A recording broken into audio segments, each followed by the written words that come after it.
the House of Representatives. Kevin McCarthy, you're the whip. You're the one responsible for getting this legislation through. My question to you is, you know how divided we are. You know that there's challenges between the House and the Senate, the White House and Congress, and even between politicians and the American people. How do we get it done? Everybody react, please. You know the way we get it done? This is an opportunity. It's no more budget tricks, no more accounting gimmicks, no more broken promises. I think the American people deserve the right to know the truth. And I believe when you give them the truth, they'll make the right answer. No more of this negative that you demonize the other person. Let's go for the solution. You know, Winston Churchill, there's a painting of him in the back. He once said that you could always count on Americans to do what's right after they exhausted every other option. This is our opportunity, and we need to rise to the occasion just as we've done every time before. My wife and I, Judy, have 2 kids, Connor, 17, and Megan, who's 14. My wife and I no longer worry about what we become. We're worried about what our children become. And this is the moment that America grows back. Is that the right approach? Yes. Yes or no? Yes. Is that an approach that you can identify with? As a parent who's concerned about the budget, the future, even college education costs and taxes, I can definitely agree with that. You're one of the youngest people here. Your reaction? As a young person, I can see, you know, down the road, Social Security and Medicare and spending is out of control. We have to take control of it now, or there won't be any of that for me. Your reaction? My reaction is to ask you is, what are you doing about it? What is your idea of a solution? Okay, let's do that. Everybody at 50, please. Specific solution. Specific solution? Take away all the partisanship, sit down and work directly with the numbers. Don't play the games that everything's negative with it. Show what the numbers are. I will tell you, you have a $3.5 trillion budget. 1.5 of it is borrowed. You can't continue to live that way. You guys agree with that? Yes. So this is what you do. If you just thought you could get out of this mess just by cutting, I mean, government's grown too large. 82% in the last 3 years in discretionary spending. Do you guys agree with that? Yes. No household has done that. So let's look at this just like a normal household. First, what we have to do, curve our spending where we can. Do we have some assets we can sell? And let's grow this economy. Let's make this economy with more jobs. What happens, you get more tax. Specifically, Congressman, what techniques are you using to eliminate the partisanship? Because most people are quite upset with it in America. Great question. You know, when I came in 2006, React, please. Democrats became the majority. I sat down with this other congressman who came with me, a guy named Ed Perlmutter. He's a Democrat. And we were here for about 7 months. And I said, Ed, why don't we put a dinner together? Let's not have anybody that's not a freshman. And let's do this. So we both paid for it. We go to a restaurant, and I started out and said, nobody can talk politics. I said, why? I said, no one talk politics. We went around the room, and you know what we talked about?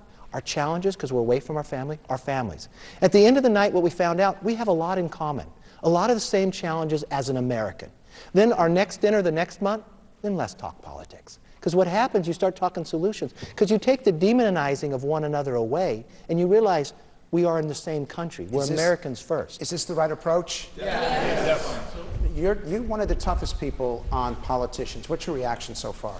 Well, my reaction so far is that there's a lot of words that are there, and the action from D.C. doesn't seem to be there. So what do you want from D.C.?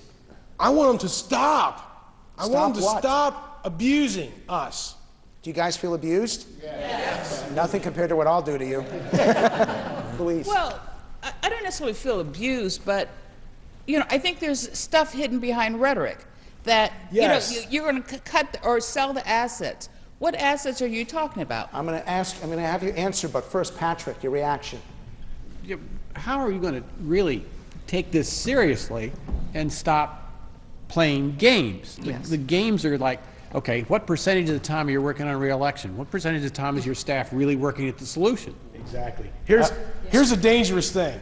You've got our attention now, so you're in trouble. I'm talking about D.C. in general. We are awake, and we are paying attention. And we want the details. And you know Everyone what? At 50. Everyone at 50? Go ahead. That's exactly what has to take place. You start here and you hold people's feet to the fire. So Yeah. here's a window of opportunity. If this country sits back and says, okay, we're at a debt limit.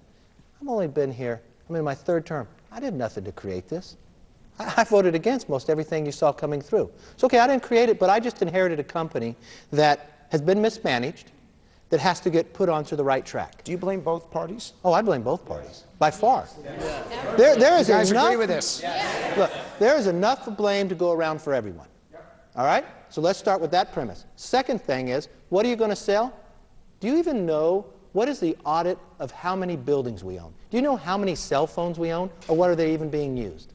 No business would run this way. Your household would You guys not agree run with this that? way. Yes.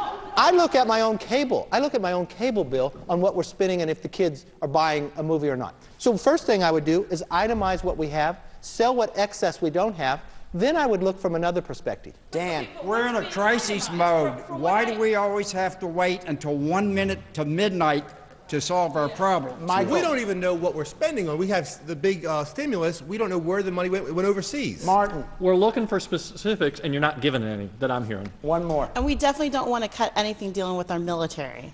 Yeah, why not? That's a good question. Why not? Fundamental point. Most of America doesn't want to cut anything.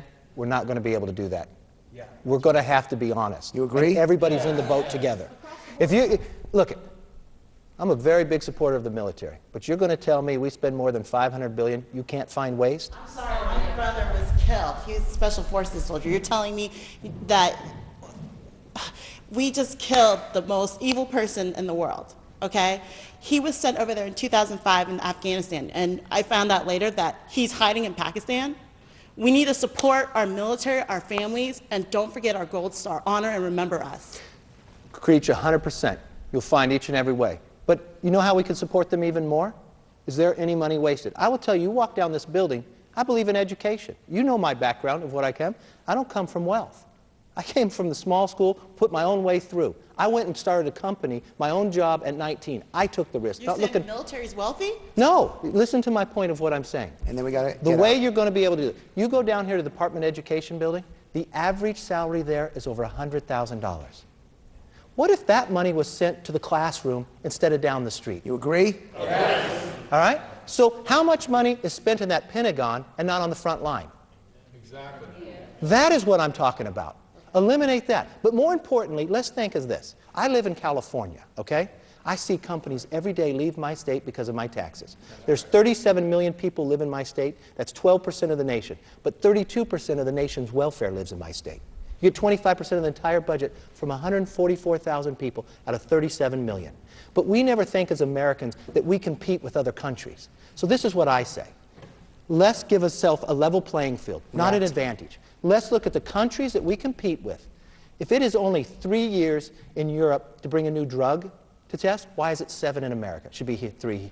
If it's 3 pieces of paper, if it's 3 pieces of paper to open a business in another country, why is it 10 here? The big problem over entitlements, 2/3 of the budget. What do we do about that? You have 10,000 people a day, and we got to close real quick, getting on entitlements. Yeah.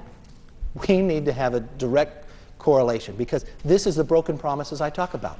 Yeah. You're going to hear politicians sit there and say, there's nothing wrong with Social Security, there's nothing wrong with Medicare. It is going broke. Yes. I got to cut you off. How many of you say that this is a good leader for Congress? Absolutely. How many of you feel better about this situation because of what you heard from him? Absolutely. I want to thank you very much for participating.